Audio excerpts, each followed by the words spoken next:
All right, so this morning we were actually in North Korea. Now we are a little more south past Seoul, and we were at a park today called Everland, the world's tallest wooden roller coaster at the moment, which is T-Express. There's only 4 roller coasters here at this moment. We did used to have Eagle Fortress here, which was a really bizarre arrow suspended coaster. They also have a custom arrow looping coaster still here. I'm going right to T-Express because that's the star of the show here.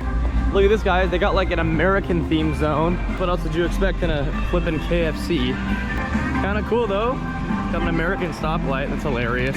It's always funny when you come to foreign parks to see what they think of America. So many have American sections, and honestly, most of them do a pretty good job. It's just hilarious. Usually it's a lot of like Elvis Presley and old school cars, old Chevys and things. We're getting our first glimpses of T-Express in the background there. Oh my gosh, that thing looks incredible. What in the hell? Oh my gosh. I've seen photos of this thing online, but are you kidding me? Look at the shaping on that camelback. Oh my gosh. Yes please, yes please. I just wanted to ride T-Express. What the hell? No. I just want to ride the coaster. What on earth? Why? Dude, we found Jack. He's been lapping this thing by himself all day. Geez. That ride looks absolutely incredible. Oh my gosh, it's insane. Dude, let's go. Okay, just a bit of background for you guys watching. I put a video out maybe 4 or 5 years ago called Why I Hate El Toro. Now, I can't claim that anymore because I don't hate the ride, but El Toro's never been my favorite. Everybody in the community knows this. Nonetheless, T-Express is often compared to El Toro for those who've ridden both. And for that reason, a lot of my friends don't think I'm going to enjoy this ride. So, Mark, for example, you said some good thoughts about what you think I might think of this. What do you expect me to think? It's a lot of RMC level ejector airtime pops, really aggressive hills. And so I don't think you love a lot of RMCs that you ride either. So I just don't know how much you're gonna appreciate this ride. And Mark's correct. So in that regard, I'm not totally sure. However, just visually looking at it, I do think I might like this quite a bit. So we're gonna do a front row first to get some footage for you guys with the park. And then right after that, we're gonna do a back row at some point later on. And then I'll give you guys my full in-depth review on it. But I'll give you an initial reaction to our front row ride right now. So we're gonna go get on this thing. You ready, Mark? Tallest wooden roller coaster. Here we go. Are you kidding me? Oh my god! Oh my god!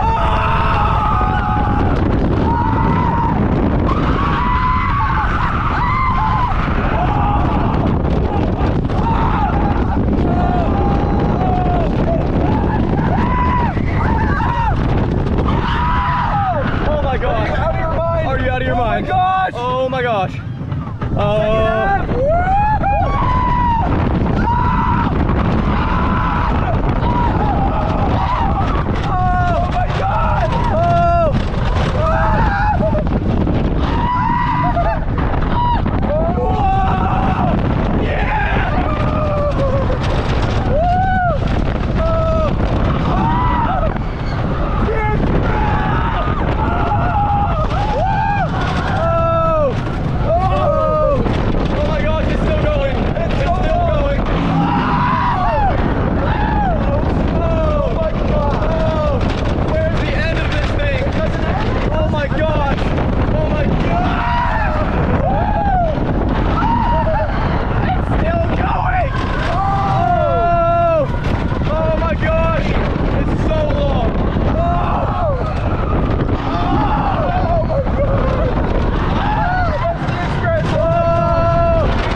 So anyways, next up is Rolling X Train. It's not that behind me. Rolling X Train opened in 1988, I believe it was. It is a custom aero looping coaster, 3 inversions, about 100 feet tall. Interestingly enough, this has Vekoma trains, and Mark just told me it runs butter smooth. It's really good and really intense. I think you're gonna really like it. So we're gonna get on that real quick, get another POV while it's still light, and then after that, we are just cruising.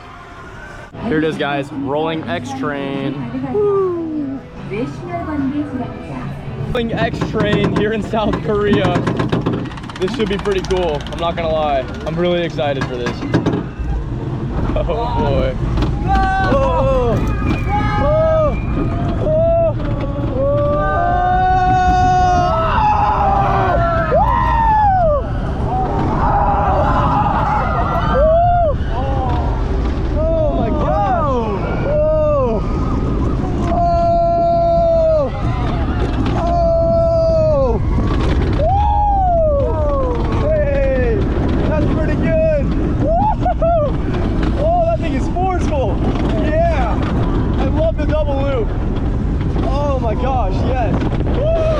Dude, Rolling X Train was actually sick. If anybody knows, my favorite manufacturer is actually Old School Aero. Obviously, they didn't make the best rides in the world. I mean, they kind of dig his Edge Nika and X2 are my favorite 1-2 punch, but generally speaking, there's much better manufacturers out there. However, I really appreciate what they brought to the table in the early years and really pioneered roller coasters. But yeah, I really liked it a lot. I thought it was underrated, very slept on. Loved the double loop. I was graying out on that. I know Mark agrees for sure. Smooth. Yeah, and it runs so good because of those new trains. It's so intense. Now we're back in line for T-Express though. They did just put a second train on this thing. They did. So this line should haul pretty quickly, maybe get on in 20 minutes or so, and I'm gonna get that back row ride that I promised y'all. So I'm very hyped to try this in the back row. It's swarming up so good. A few moments later. Okay, it's now dark, time switch. Jack's gonna catch up here to help me give this review real quick. Oh my gosh, guys. It doesn't even compare to a front row for me. The back row on that thing was absurd. That went from a B tier coaster to an S tier immediately. The airtime, ejector, just everything in the back row on that is brutal. Like the only way I could describe it is like, you know those Stretch Armstrong things that you have when we were kids? I feel like I was one of those just getting absolutely pulled apart. It was great. And then the last time I did an S tier ride like that was actually with Jack. He's back there somewhere, I'll get him in a second. And we rode Voyage Hollywood Nights together and had a very similar experience. So T-Express was a phenomenal wooden coaster. That is my number 2 Woody, just behind Voyage, absolutely, without a doubt. Seeing it was amazing, and then doing it was equally as incredible. There's Jack. Jack, I mean, yeah. Don't know what to say, man. This was crazy. Incredible night ride. The drop tries to kill you. The whole first half tries to kill you. And then the second half, it's just non-stop airtime moments that just violently try to rip you out of your seat. Violent. It's a crazy long ride. Yep. Love the wooden coaster feel on this. So intense. And it really does feel like a Woody. And again, I said this earlier, that's why I do not give the record to Wildfire at Colmartin, which I have done, because this got the record first, and I think this is more of a true wooden coaster. Yep. So that's not to say I don't think Wildfire is a wooden coaster. I just think this one's more of a true wooden coaster. Yes. There, you can hear it going still. Unfortunately, if I had to say one thing, and this is true of all Asia parks, so I'm not just dogging on Everland, they close their freaking lines like hours before the park closes with no notice until about 30 minutes beforehand, which I find a little obnoxious. So that is one thing about this. There might be an open credit up here. I might try and get it on the way out. If not though, I'll hit the outro, but stay tuned because we might hit this coaster real fast. Hey, we gotta keep the tram up, but they got this cool parade coming down the hill. That's kind of exciting. What's that one? Disney's Electrical Light Parade? Disney's Electrical Parade, yeah. Yeah. It kind of reminds me of that a little bit, low-key. Exciting. The sluttiest of all. Well, since the other coaster just closed, I'm gonna give my review real quick on this park. I kind of already told you my operational issues. I didn't personally have a lot of time here. I went to North Korea this morning, but I really enjoyed what I saw. My ride on T-Express with Jack at the end there was fantastic. We just walked through the zoo portion real quick. This thing is definitely on a mountain.